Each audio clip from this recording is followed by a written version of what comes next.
Yesterday, a student sent me a message. He took a $600 loss on the Nasdaq last week. Real loss, stopped out at max risk, and since then, he can't stop thinking about it. Every trade he's taken this week has been about getting that money back. His stops have been wider, his entries have been forced, he's been oversizing to catch up. And here's what he wrote. I know I'm not trading properly, but I feel like I have to make it back. And every trade I take is making it worse. If you've ever been at that spiral, then this video is for you. That student isn't broken. He isn't undisciplined. He's stuck in a pattern I see in almost every trader who can't turn the corner to consistent profitability. They have a strategy that works, they have a plan, and they can't stop overriding it because their brain is stuck in the wrong place. I'm JV and I coach Nasdaq traders one-on-one on the psychology of execution. Not entries, not setups, on the actual reason you keep sabotaging trades you already know how to take. And by the end of this video, you're going to understand exactly why my student can't stop revenge trading and why you probably do the same thing. You're going to have one specific thing you can do tomorrow morning to break this pattern. Let's get into it.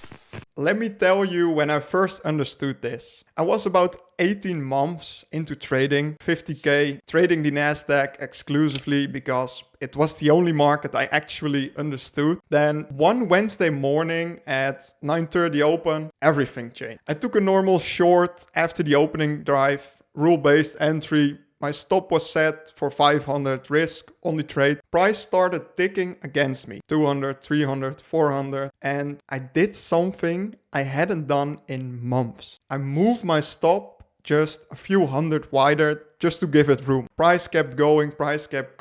And my $500 loss became a loss of 1,000. 2 weeks of profit gone in one candle. I sat there staring at my screen and I wasn't even angry at the market. I was angry at myself because I knew my rules. I knew exactly what I was supposed to do. I just didn't do it. That's the moment I stopped studying trading and started studying myself. So before I get into the framework, I want to give you something. It's called the psychology game plan. It are 2 questions, diagnostic, that pinpoints your specific bottlenecks as a trader. It's not a course, it's simply 2 questions because most traders think their bottleneck is strategy. It's not. It's something psychological and it's usually one of the 3 things and you don't know which one is yours until you actually answer the questions. It's completely free. Link is in the description below. Take it now before you finish this video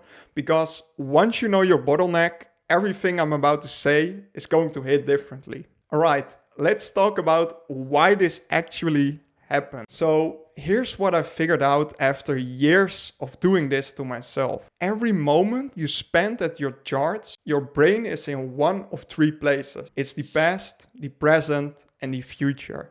That's it, only 3.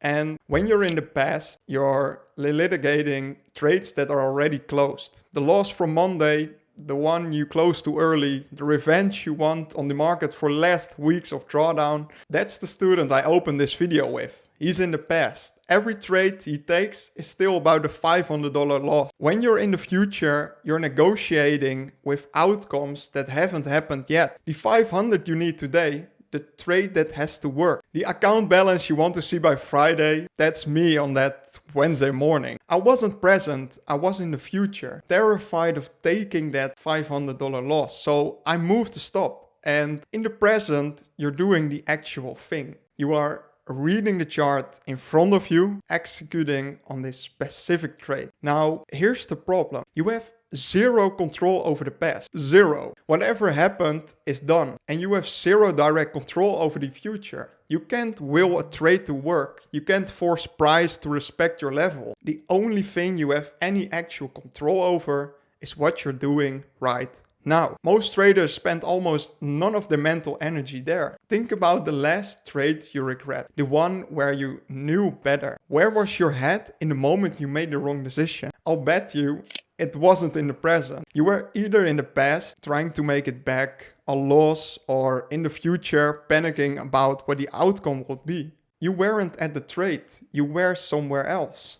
And when you're not at the trade, you can't execute it properly. It's that simple. So let me show you what this actually looks like. We have two traders, same chart, Nasdaq futures, trading 9:30 a.m. session, both waiting for the first pullback after the opening. Trader A is thinking, if this works, I'm 1,000 up. That covers my loss from Monday. If it doesn't work, I'm down another 500 and I'm red for the week again. I really need this one to work. While trader B is thinking, price is testing the level, waiting for rejection, stop goes here, target here, risk here, same trade, same market, and two completely different outcomes. Trader A is going to see price move against him by 20 points and panic close. Or he's going to see it move in his favor by 30 points and take profit before the target. He's going to add the position to average down when it goes red. Trader A isn't trading the chart. He is trading his hope and fear about the future and his regrets about the past. If we're gonna take a look at trader B, is going to hit his stop or his target, that's it. Whatever the market does, he executes the plan. Trader B might lose this specific trade, and that's fine, because he's not attached to this trade's outcome. He is attached to the process, and the process executed over 100 trades is where his edge lives. That's what present moment trading actually is. It's not a zen, it's not meditation, it's just being at a trade instead of somewhere else. So what do you actually do about this? 3 things, and I'm going to walk you through each one differently. They're not the same kind of shift. The first one is a reframe. So stop trying to control outcomes, start trying to control inputs. Your outcome for today, profit, loss, break even, is not up to you. It's up to the market. And the market doesn't care about your goals or your losses from last week, but your inputs, whether you followed your plan, whether you sized correctly, whether you closed at your stop, those are 100% up to you. Grade yourself on those and not on P&L. So if we are going to look at the second one, is a physical action before every trade. And I mean every single trade. You take one deep breath, deep in, slow out. This sounds stupid.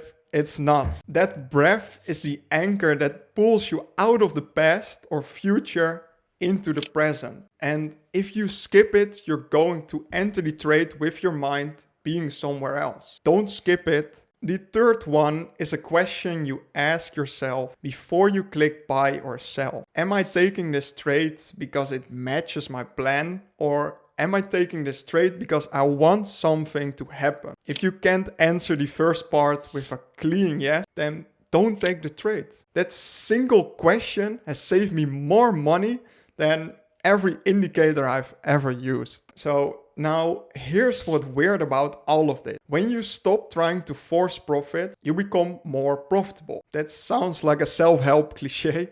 It's not. It's mechanical. When you're not attached to the individual outcomes, you don't move stops. You don't cut winners early. You don't oversize. You don't revenge trade. And when you stop doing those things, your equity curve looks different. Not because your strategy got better, but because you finally started executing. Every Nasdaq trader who becomes consistently profitable goes through this shift. Every single one. And most of them can't even describe what changed. They just say it finally clicked. But I can tell you exactly what happened. They stopped fighting the present moment. They stopped letting the past distort their entries. They stopped trying to force the future to look a certain way. They just started doing the trade in front of them, the way their system said to. So here's what I want you to do. Take the psychology game plan. Link is in the description.